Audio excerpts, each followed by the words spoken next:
লক্ষ্মী কুটিরের রান্নাঘরের পক্ষ থেকে সবাইকে অনেক অনেক স্বাগত জানিয়ে আমাদের আজকে দ্বিতীয় আরেকটা রেসিপি নিয়ে আসছি। সেটা হলো পাঁচ তরকারির ঘ্যাট বা ঘন্ট।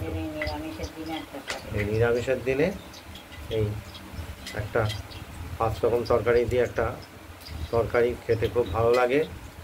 এতে অনেক কিছুই দেওয়া হয়েছে। কুমড়ো আছে, কাটোয়ার ডাঁটা, কচু, ঝিঙে, ভাড়ালি,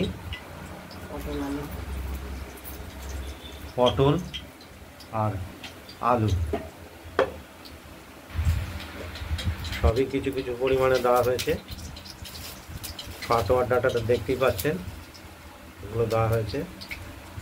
আর কড়াইতে আমরা তেল দিয়ে দিয়েছি, তেলটা গরম হয়ে গেছে। শুকনো লঙ্কা, তেজপাতা, এলাচ আর দারচিনি।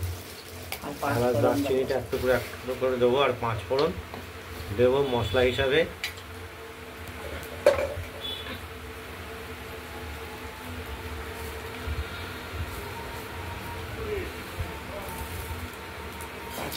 পাঁচ ফোড়ন দিয়ে দিলাম। এটা হালকা ভেজে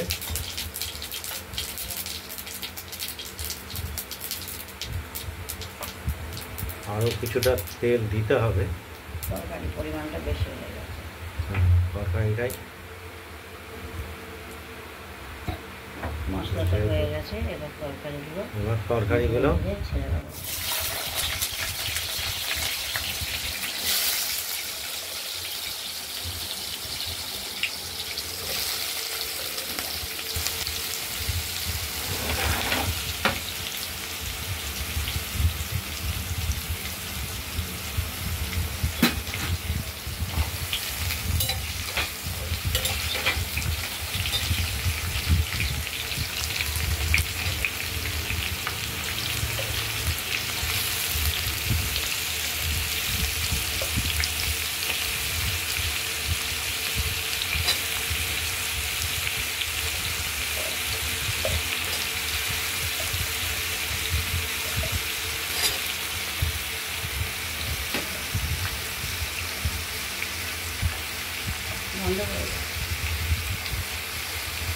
দেখতে থাক। পরিমাণ মতো নুন হলুদ দিয়ে নিলাম। কাঁচা লঙ্কাও চিড়ে দিয়ে দিয়েছি ঝালের জন্য। এবার একটু নাড়াচাড়া করে ঢেকে রাখবো। তরকারি করতে একটু সময় লাগে, দেখতে থাকুন।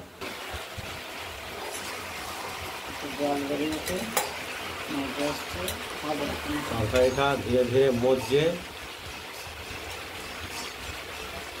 বিশেষ করে ডাঁটা গুলো সেদ্ধ হওয়ার প্রয়োজন।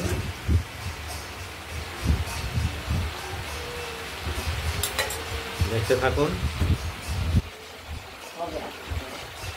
আরো সময় লাগবে।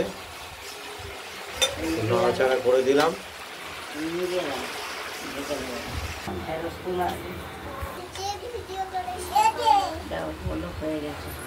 তরকারিগুলো রেডি হয়ে গেছে। সমস্ত ডাঁটা তরি তরকারি সমস্ত সেদ্ধ হয়ে গেছে। এবার আমরা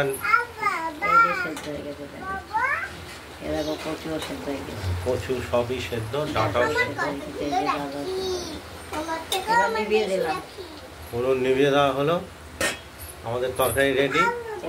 আপনারা বাড়িতে ট্রাই করবেন, করে আমাদের কমেন্টস করবেন, আর আমাদের চ্যানেলটাকে লাইক করে দেবেন, শেয়ার করে দেবেন একটু চ্যানেলটাকে, আর সাবস্ক্রাইব করে রাখবেন। আজ এই পর্যন্ত। আসো, পাকা হাত দিও না। পাকা হাত দেয় না। সব নাতি নাতনিরা সব এসে গেছে হাতে রাখি পরে। আসো, ওই দেখো হাতটা দিয়েছে, ও দিয়েছে। এদিক ফের, দাদুর দিকে ফেরো। হাত দাও, এমন হাত দাও। ওই দেখো, ও হাত পড়ে যাবে, পড়ে যাবে। আজ এই পর্যন্ত। সুস্থ থাকবেন, ভালো থাকবেন, সুস্থ থাকবেন। টাটা। আজকে রাখি পূর্ণিমা চলছে, একটা কত পর্যন্ত থাকবে। রাখি পূর্ণিমা